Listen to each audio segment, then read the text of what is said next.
नमस्कार. जय श्रीराम. मंडळी,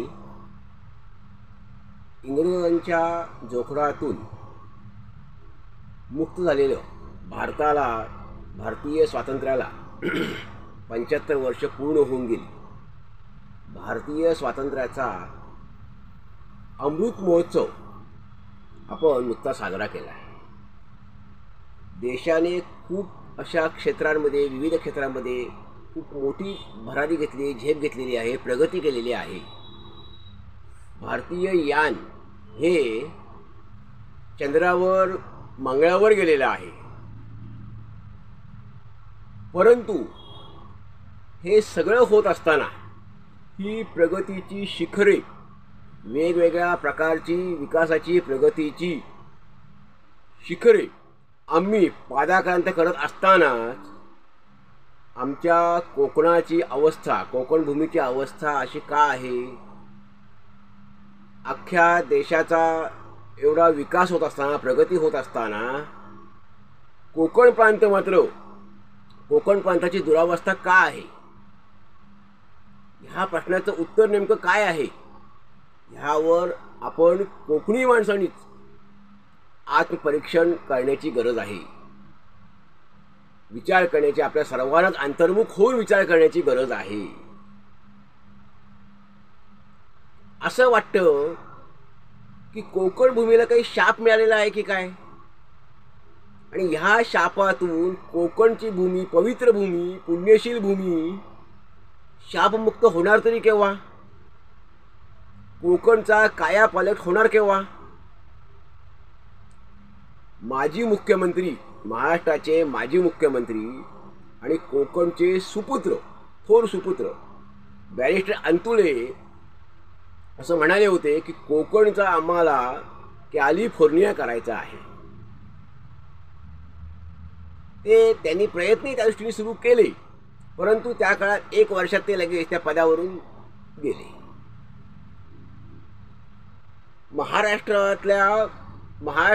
महाराष्ट्रामध्ये जी काही भारतरत्न मिळालेली आहेत, पुरस्कार मिळालेले आहेत ज्या महापुरुषांना, थोर पुरुषांना, थोर व्यक्तींना, त्यापैकी 80% भारतरत्न हे आपल्या कोकण प्रांतातील आहेत. रायगड, रत्नागिरी, सिंधुदुर्ग ह्या भागातील हे भारतरत्न आहेत.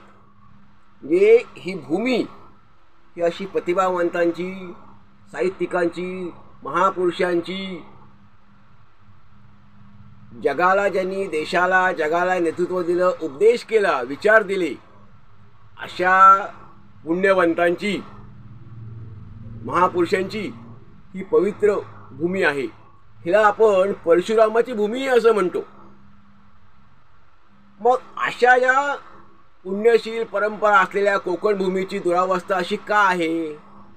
ह्याचा म्हणावा तसा विकास का होत नाही? प्रगती का होत नाही? प्रगती का झाली नाही? एवढ्या स्वातंत्र्य मिळून 75 वर्ष झाली तरीही हा विचार आम्ही कधी कोकणी माणसांनी करायचा नाही का?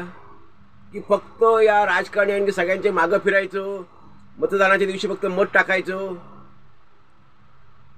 कोकणातला कोणताही तालुका घ्या, मालवण घ्या, सावंतवाडी घ्या, कुडाळ घ्या, कणकवली घ्या, राजापूर घ्या, ओरस घ्या, लांजा घ्या, चिपळूण, गुहागर, खुद्द रत्नागिरी शहर घ्या, खेड, दापोली, मंडणगड, महाड, बिरवाडी, पोलादपूर असेल, सिवदन, मसाळा, बोरली, गोरेगाव, माणगाव, ह्या फक्त तालुका ठिकाणी, फक्त तालुक्याची ठिकाणं सोडा, पण तालुक्यातल्या गावांची स्थिती बघा. तालुक्यातील ह्या प्रत्येक तालुक्यातल्या गावांची स्थिती फार वाईट आहे. गावं सगळी आता माणसांअभावी उजाड आणि वैराण होत चाललेली आहेत. शेती सगळी ओस पडलेली आहे.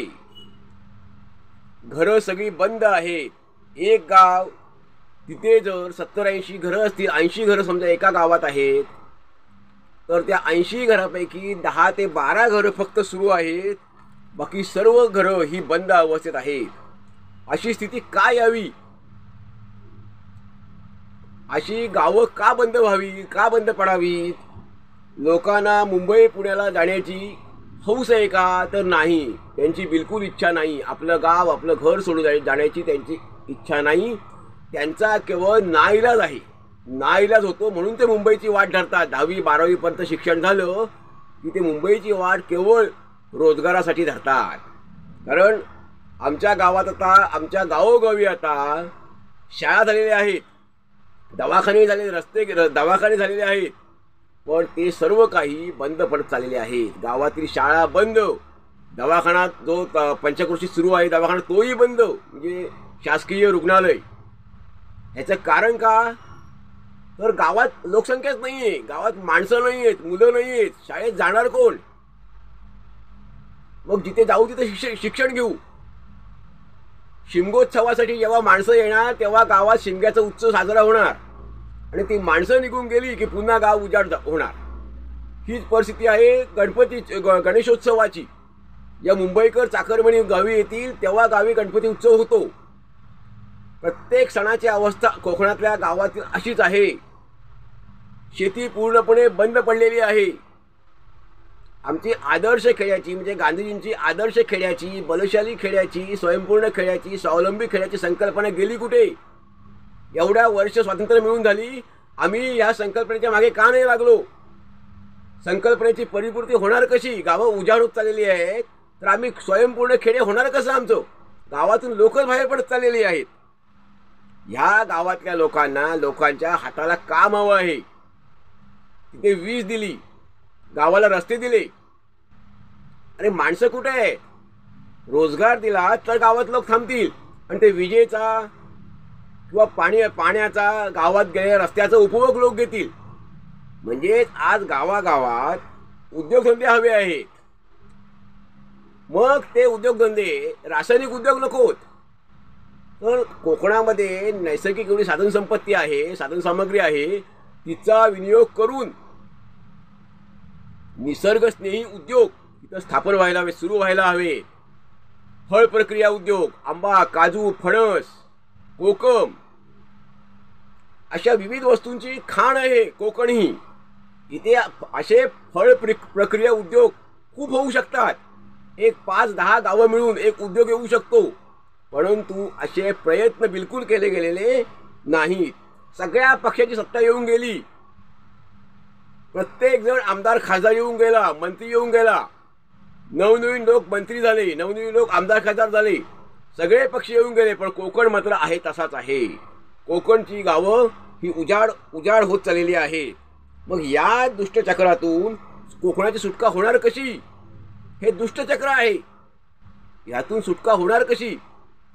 यासाठी कोकणी माणूस आज डोळे लावून बसलेला आहे, त्याला आस लागलेली आहे. ह्यासाठी आम्हाला गरज आहे वेगळ्या एका दृष्टीची. विकास जो आता, विकासाची व्याख्या चुकीची झालेली आहे.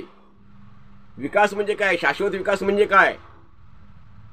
आम्हाला जो शाश्वत विकास आहे हवा आहे, त्यात खेड असं नाहीये. त्यात खेड्यातल्या कुठल्याही माणसाला, कोणत्याही माणसाला रोजगाराला बाहेर जावं लागणार नाही. गाव स्वावलंबी असेल, प्रत्येक गावातल्या माणसाला, प्रत्येक माणसाच्या हाताला काम असेल, कुणी तिथे बेकार नसेल. पण अशी दृष्टी असलेली, वैचारिक दृष्टी असलेली आम्हाला नेतृत्व लाभलं नाही. ही कोकणची शोकांतिका आहे. दुसरी गोष्ट अशी आहे की ह्याचं दुसरं एक कारण आहे की कोकणी माणसाची सहनशीलता. त्यांनी कधी कुणाला जाब विचारलेलं नाही आहे राजकारणाला की तुम्ही आमच्यासाठी काय केलं. ह्या बाबतीत पश्चिम महाराष्ट्र म्हणाल तर तो पुढे आहे. पश्चिम महाराष्ट्रामध्ये जेव्हा कुणी आमदार खासदार कुणी मंत्री त्या गावात जातो तेव्हा त्याला ते विचारतात आमच्यासाठी काय केलं, गावासाठी काय केलं, तिथल्या भागासाठी काय केलं. म्हणून पश्चिम महाराष्ट्रामध्ये प्रत्येक 5-10 किलोमीटरवर एक उद्योग आहे. 10-15 किलोमीटरच्या आत उद्योग नाही असं तिथे गाव सापडणार नाही किंवा असा भाग सापडणार नाही की या 10-20 किलोमीटरच्या अंतरामध्ये इथे एक उद्योग नाही.